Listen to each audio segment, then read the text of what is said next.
Welcome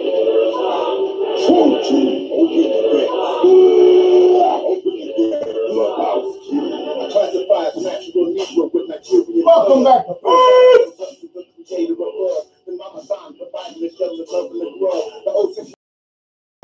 Welcome back. It's your man here, Chunky. You know how we do. We're doing it live now. We out here kicking it, chilling. You know, it's been interesting last week. Since there's been some interesting things going on around the sports world. Not so much in the music. Well, I guess you could say not so much in the music world. The music industry is pretty much garbage nowadays, as we all know. You know, nobody wants to just come out and say it, but you know what the drill is. But let's just get back into sports like we do for the most part. Wow. Running joke used to be KAWHI, but we're going to say KAWHI. KAWHI. Wow. Why are we saying that? Because Greg Popovich sounds so eloquent and glory, you know, and gave him all the accolades he could and made it sound very nice and sending him off into the exact opposite place of which he wanted to go. So Kawhi makes it known that he wants to play in LA. He's from LA, you know, and then he, through the last couple months and pretty much the whole NBA season, makes it look like he's disgruntled with the San Antonio Spurs, but doesn't come through with any definitive reason of why he has beef with the Spurs, and is forcing their hand in trading him. But he wants to go to LA, and now he's in Toronto. He's in Canada. He's in the exact opposite of what LA would be considered. Instead of sunshine and beaches and palm trees and bikinis and bikini bottoms and big booties. And I mean, I'm not saying he's all into. I'm not saying he's into all that stuff anyway, you know. But you know, there's a bit of a cultural difference in places, you know, and being in a certain place. So instead of all that, with the sand and the nice 8-degree weather, he gets to deal with somewhat of a tundra, snow. Vince Carter left, Chris Bosh left, Tracy McGrady left. But on the plus side of this whole thing, Kawhi Leonard does somewhat resemble a raptor, a velociraptor, you know, with his physical build. He has very long hands. You know, his hands could be considered talon-like. That's why he's so great on defense. Clutch. He can steal the ball for you. You know, he's great on defense. You know, I'm not just joking here. The man is a velociraptor in build. You know, he can jump high. You know, and he's great at time. His timing is great. He's very precision-like. You know, and he's a hunter. He's a hunter on the court. You know, so he fits in great with the motif. But he's not Stan. He's not Stan with the theme of y'all being the Velociraptors or Toronto Raptors. He ain't Stan. He ain't Stan, unfortunately. I mean, sure, you know, miracle could happen. He could stay, but I don't see that miracle happen. I don't. You know, if somebody sent me to the exact opposite place of where I asked to be sent to, guess what I get? I'm going to the place that I originally wanted to go to. That's just me. You know, if somebody had that kind of power over me, which they do not, thank God, I'd be mad as hell. Somebody talking about, hey man, I want to go to Dubai. Sorry, Chunky, we're sending you to Antarctica. What? Huh? Okay. Anyways, I would tell you this. I don't think it's a slam dunk. No pun intended. I don't think it's a slam dunk that he's going to the Lakers next year, because he's already beat LeBron James. Now, granted, he was with the San Antonio Spurs, but look at it from his perspective. He's about to be 27, and that's why it's not so hard for him to leave San Antonio. He's like, I've already won an NBA Finals MVP. I was 22 when I did that. But why should I want to go play with LeBron instead of Robin when I've already proven myself as the Finals MVP in the series he was in? So that's what I think. Truthfully, I think Kawhi might end up an LA Clipper by the end of the year. Let's say the Toronto Raptors aren't performing as well as Masai Ujiri. Your name's cold as ice, by the way, brother. Fellow Nigerian, but I love you. But I'm gonna talk about you later anyway. But imagine the season isn't going quite as good as stellar. You know, they're like in a position to get number 5 seed or just make the playoffs, or just the chemistry isn't as great as they want with the team. I could see the Raptors trading Kawhi for all the Clippers' decent players before the end of the year, and him being a Clipper, and then the Clippers becoming relevant once again in the Western Conference. I can see that happening. And I can see Masai Ujiri being savvy enough to look that far ahead when he got rid of DeMar DeRozan. I don't think it's a loss. I don't think it's the final word has been said on the Kawhi Leonard situation this season. Now as currently constructed, Toronto Raptors to me are the number 2 seed, possibly the number 1 seed in the East. The Sixers could possibly be better than them, but I don't think they are. I think the Celtics are still better than them by this much. I think Kawhi makes up that much. I think he makes up that much of a gap that was between the Celtics fully constructed and what they got now. You got Kawhi Leonard, Kyle Lowry. You got Jonas. I like saying that name. Jonas.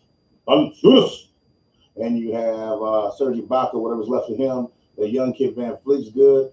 And Unobi is going to be great on defense. He's only going to evolve quicker with Kawhi on the team as a defensive player and possibly his offensive skill set too. So Toronto could possibly be the number 1 seed and make themselves an NBA Finals. But either way, I don't think Kawhi is going to be staying there. It's going to be a Kawhi. We did this good and you left us. But like I said, I think Masai Ujiri could be in playoff contention and still trade Kawhi to the Clippers. The deal is sweet enough, But I think Kawhi will probably end up being a Clipper eventually because I don't think he wants to play with LeBron. I don't think it'll be all right together, but I don't think it'll be like, woo, look at this beautiful creation. It's something we've never seen before. No, I think he wants to play. I think he wants to be not necessarily the man, but the man too. The man also. So not option 1. But option 1A at the very, option 1A, 1B, he wants to be at least 1B. You don't want to be just Robin to LeBron's Batman, especially since he's already beat him. If you remember that series against the Spurs, Kawhi shown he's the only person pretty much in the NBA who can semi-regularly guard LeBron efficiently and stop him.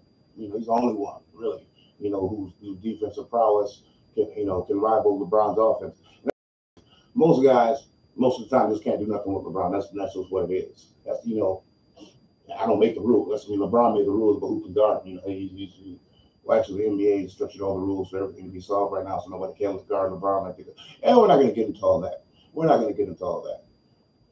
It will be a hell of a gangster move though on Masai Ujiri's part if he could hold on to Kawhi past this year. It'd be great. It'd be bigger than what Oklahoma City would do with Paul George. I'm still kind of surprised about that. But, once I saw Russell Westbrook and Paul George is out there paintballing, they out there on the range, got their camouflage fatigues on, they paintball guns out there. Once I seen that, I was like, oh, it's a wrap. He's staying in Oklahoma City, it's only a couple more years anyways, It's not like his career is going to be over. He can still go to LA after that, But I definitely think Kawhi's gone after this first year in Toronto. Now, let's talk about Masai. I was going to talk about Masai Ujiri. We're going to talk about Masai Ujiri a little bit.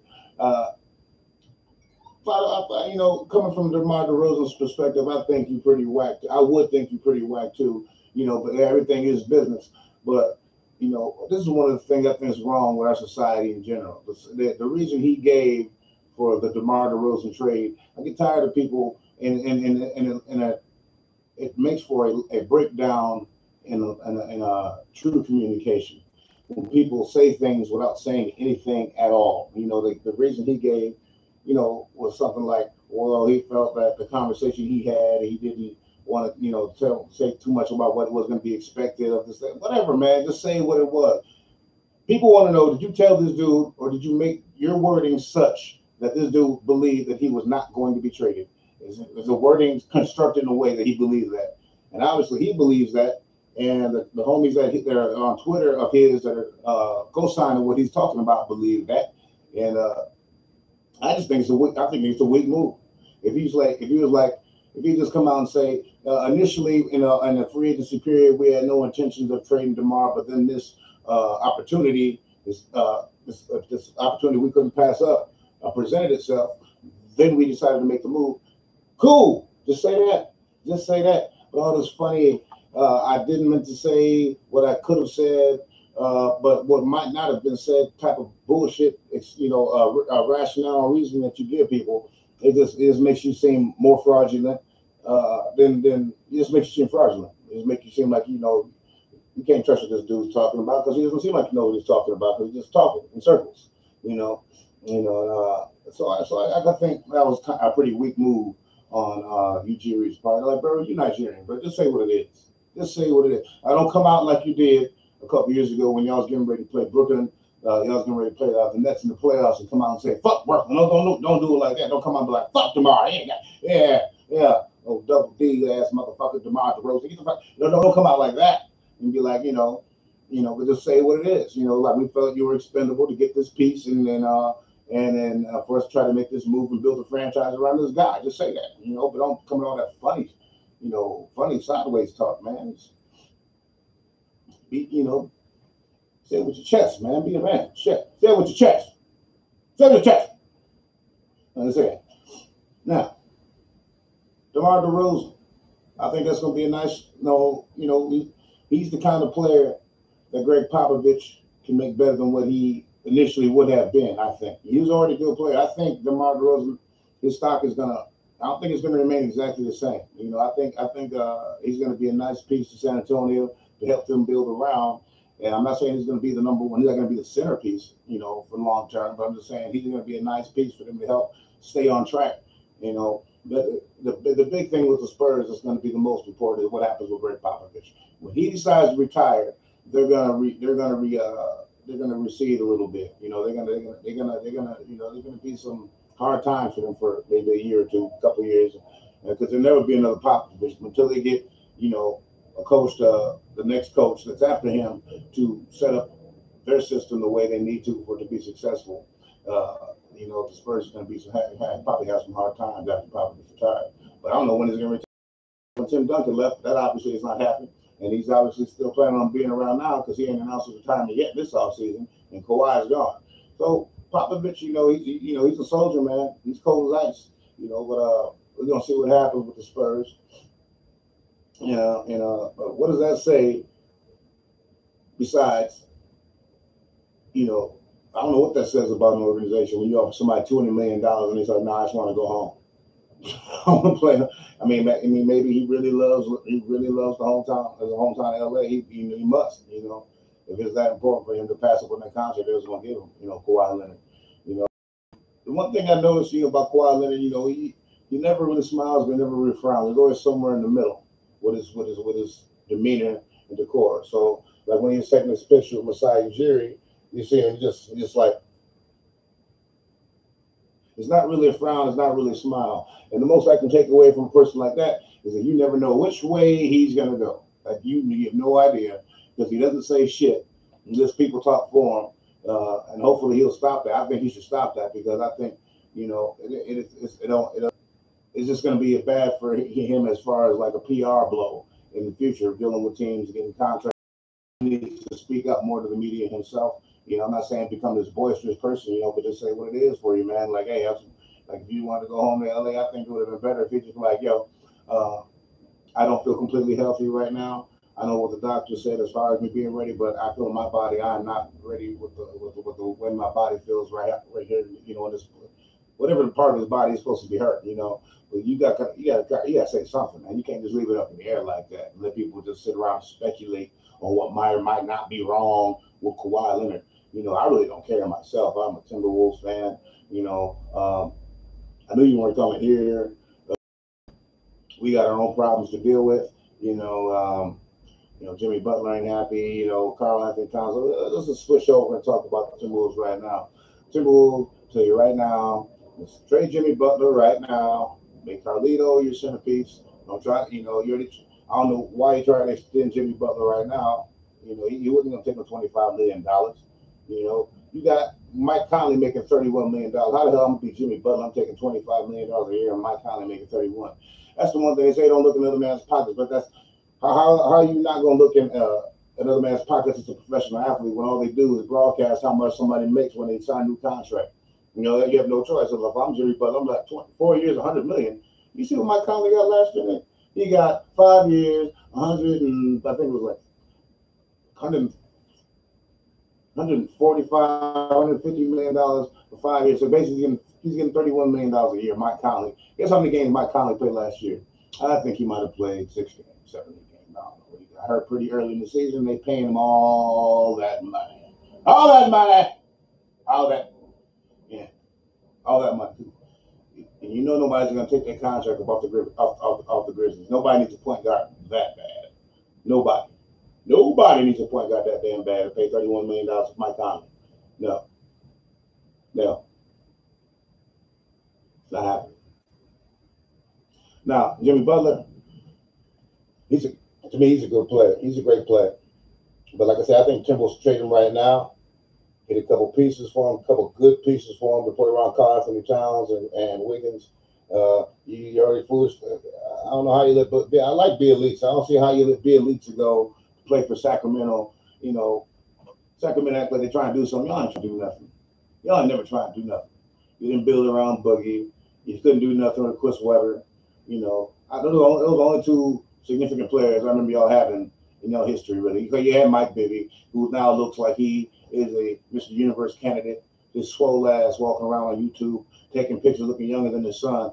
I'm gonna talk about Mike Bibby though, but because he used to look like Mike Bibby used to look like a 6 foot mini me. When you look at his old pictures back when he was balling, you know that's funny. It's hilarious. He does. I'm gonna start a section on the show about that, about people who look like other people. You know, for instance, did you know that Lonzo Ball looked like Richard Pryor when Richard Pryor was in his 20s? It's like a spitting image. So that feeds into my conspiracy theory that Richard Pryor is Lonzo Ball's daddy and not LeVar. I'm serious. And if you want to, talk about that conspiracy even more, Richard Pryor lived less than 100 miles from the hospital that Lonzo Ball was born in. So it could have happened, and he was alive at the time that Lonzo was born. Just saying. Anyway, back to the Timberwolves, man. Back to the Timberwolves. Carlito, they're probably going to offer you a contract sometime during this year. But you can't be playing like you played the playoffs last year, man. I'm sorry. Capello's good. He should not be schooling you. You are Karl Anthony Towns. Carlito's way. Carlito. Gangster. Bust his head. And there are very few men your size that can play with you. And lesser those that are smaller than you. Man, take these dudes to task. Dribble on them, dunk on them, shoot on them, whatever, man. You got the skills that Garnett had when he was a youth, but you've evolved it a little bit. You got a further outside shot than he got. You can get boards like that gorillian monster in you. That Incredible Hulk. Get him up off you. When you got to muscle these dudes. That's another thing I noticed about some athletes. Y'all ain't hitting the weight room like you used to, man. You're sure, there's smarter ways to train and everything so you don't get injured and things like that. It's not always about pumping iron, but some of y'all need to just snatch up some of that iron. Like my people say, snatch up that iron, boy. Some of y'all need to get some of that, man. Ain't no way I should be stronger than you. I shouldn't be lifting, benching more than a professional basketball player. I think, especially not a damn football player. Yeah, I shouldn't feel like I'm slower than you. I shouldn't feel like I could just right now. I just picture myself shoving people in the snowbank. That's what I do. That's what I would. That's what I would like. I like to whitewash people. Anyway, Carlito hit up them weights. And I think the Timberwolves. They're just a franchise that seems to always make they'll be on like an upward swing, kind of upward mobility, and then they make the wrong move at the exact wrong time to just things like that. So it was good to get Jimmy Butler and get the little what's his name, the little pretty point guard we got with his face. It'll come to me later, who did play pretty well in the playoffs. We got Derrick Rose coming back and all that. It was nice to have those additions.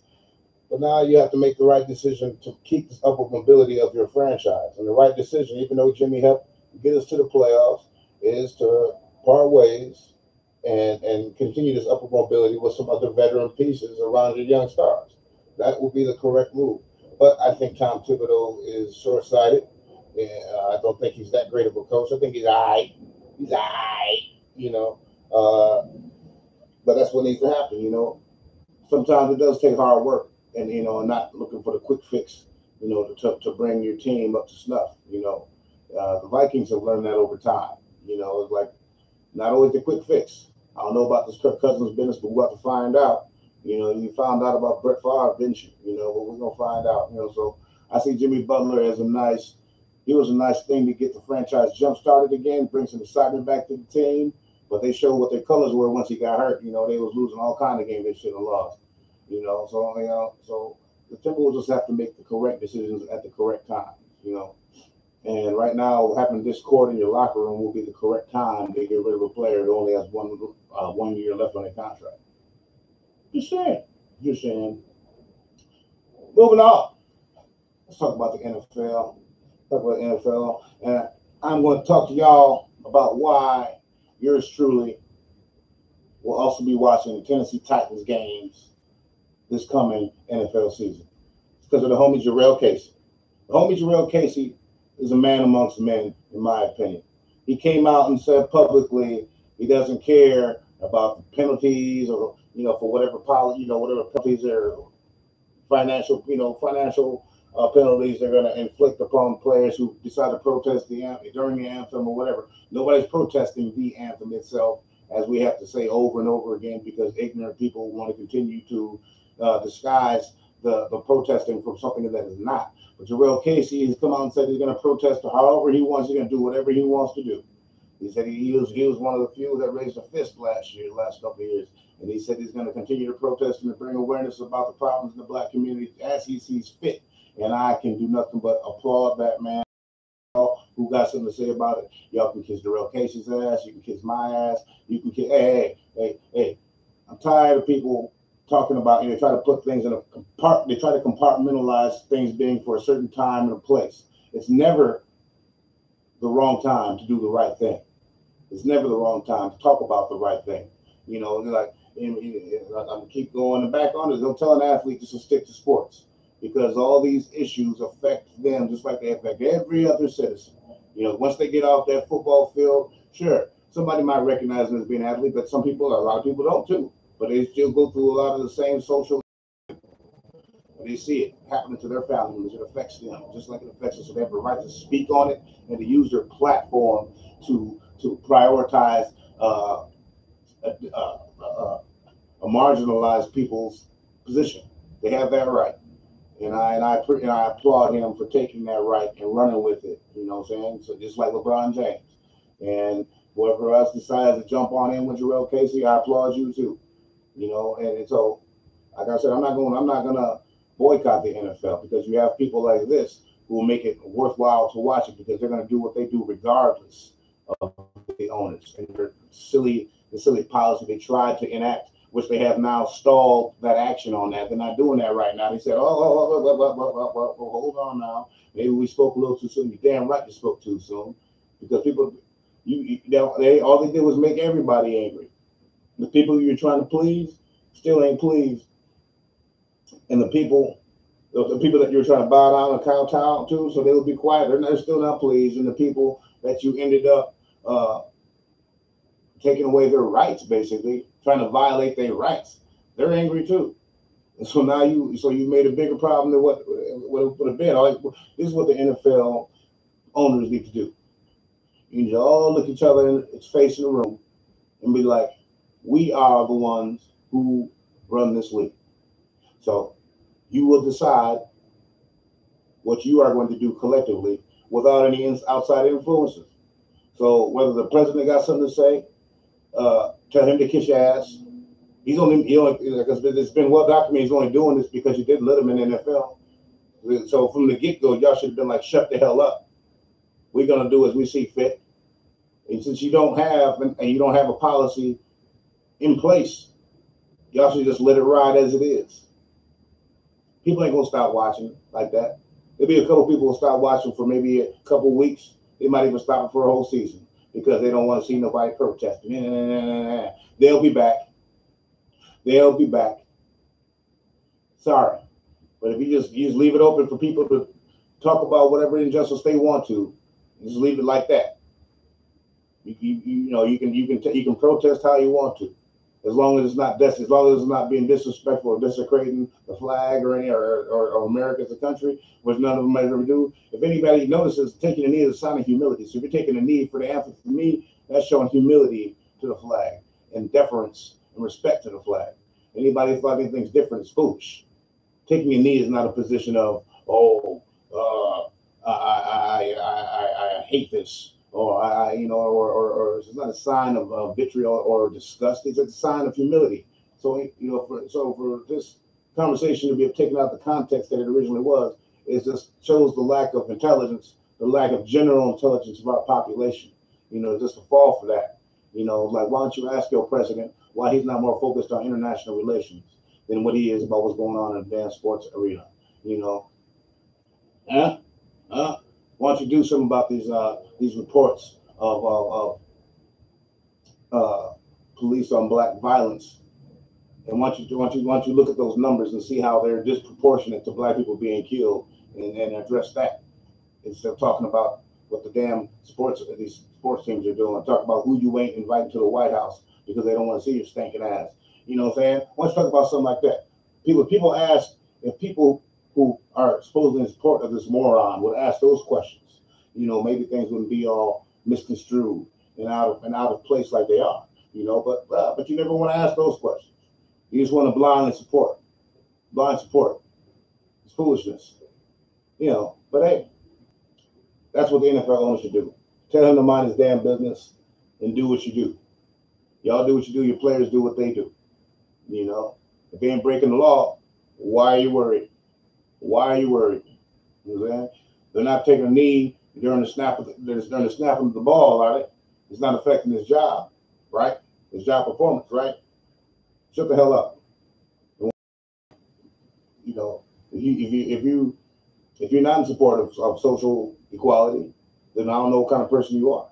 And if you're a kind of person who chooses to turn a blind eye to that there is no social inequality, if you just said there are no problems with social justice and discrimination in our country, then I would ask you to take a real close look at yourself if you really believe that.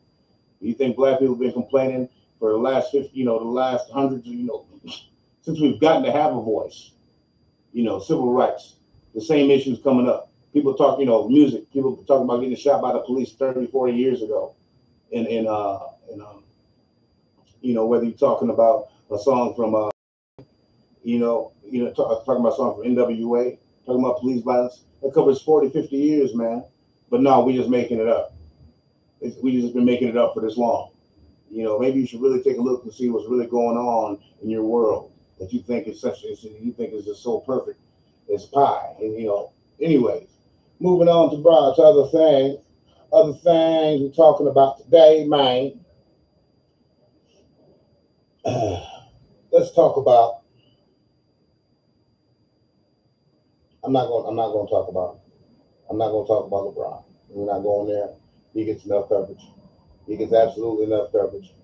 But we're going to talk about baseball, and I find it amazing that the Yankees are possibly going to break the home run record, and they still are only the second best team in their division. How's that happen? I know baseball is more than just hitting. It's about the pitching. But man, Boston got to be damn good for your pitching to be that. Man, that's cold, man. That's cold. They might end up being the number one team in the league, and the team that's second to them could end up having the most home runs in the season. I personally think that the Yankees are going to catch up to the Red Sox and pass them in the standings eventually. I have no proof or evidence of this happening, but I just think the Yankees, that's the Yankees, man. If that's what they do,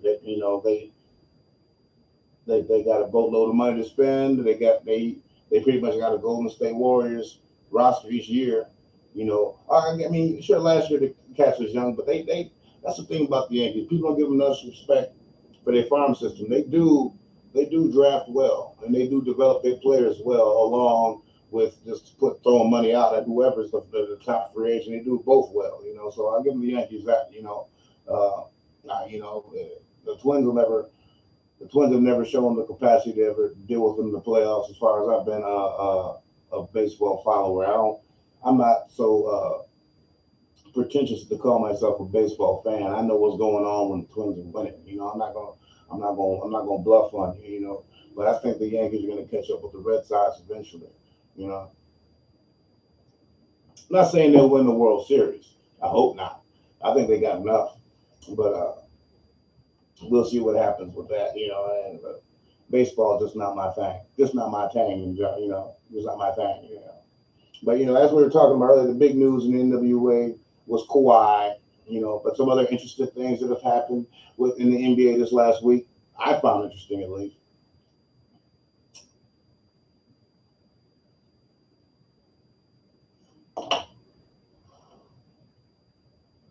Carmelo Anthony is getting paid $28 million not to play. Damn. Damn. Where they do that at? Where can I get some of that?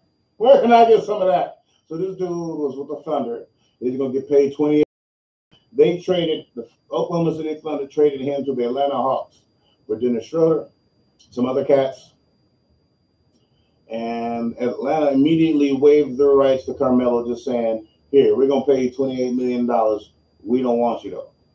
Wow. Oh, wow.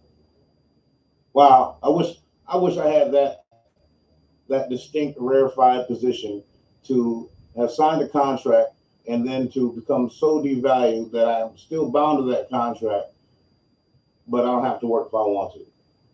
Wow. Wow. The word is the Houston Rockets. I personally think it's a mistake. I think you should go sign LeBron. I think LeBron would serve you better in a role of setting you up for shots and stuff like that. I think there's too many shots that are being taken up in Houston that you don't fit. You know, that's just me. But I think they're saying he's going to Houston or whatever. But he's going to get paid for playing in Houston too. Probably the veterans minimum they're talking about. This dude's going to make buku money for being paid not to play, but he's going to play in a different place anyway. Well, that's wild. That's wild to me how that works out. All I can say about Carmelo is I knew he was never a champion the minute he got drafted. This dude, you know, the first time I saw him playing in the NBA, I'm like, oh, he smiles too much, man. He ain't never had that dog, that killer dog in him. He never had that. Never. Closest he had was when he had Chauncey with him. Chauncey was starting to teach him that a little bit, but then he decided he wanted to go and play in New York, and he lost that dog once again. But hey, Carmelo, I wish you well. I wish I could get paid like you, and I don't think there's much hope of it happening, but I hope that y'all can do something against Golden State this year, because I don't think nobody else is going to do it. You know, Boston might have a chance. You know, Boston might have a chance. Really, you know, we'll see how that all fits together in Boston, though. But the other side of that trade I found that other side of the whole Carmelo moving things around situation I found interesting was Dennis Schroeder from the Hawks going to Oklahoma City Thunder. Now, he always struck me as a player who thinks that he's starting material, starting caliber material, which he is, but I also got the impression that he thinks he's better than he actually is. So it's going to be interesting to see how him playing alongside Russell Westbrook actually pans out. You know what I'm saying? It's going to be interesting to see how that goes, because Dennis Schroeder is no punk, but Russell Westbrook is mean. What Russell was not playing with you. So you think he's going to walk up in Russell's business and, take over. What I'm saying is, I'm wondering if Dennis Schroeder is going to be ready to take on a limited role coming off the bench behind Russell, because that's what's going to have to happen. And even in that, I wonder how they're going to coexist on the floor together. Like, is Russell going to have to take him alongside, grab him by that blonde streak in his hair? But man, I told you weren't supposed to take that shot. Either way, it's going to be interesting to see what happens with that situation. And I'm not excited about the NBA season in itself at all. But as far as seeing how particular scenarios work out between players and dynamics, I'm interested in that. Anyway, I'm gonna holler at y'all later. We're gonna get on some other things. We're gonna get some guests up in here pretty soon. But I'll talk to y'all later. Holler at y'all, boys. Peace.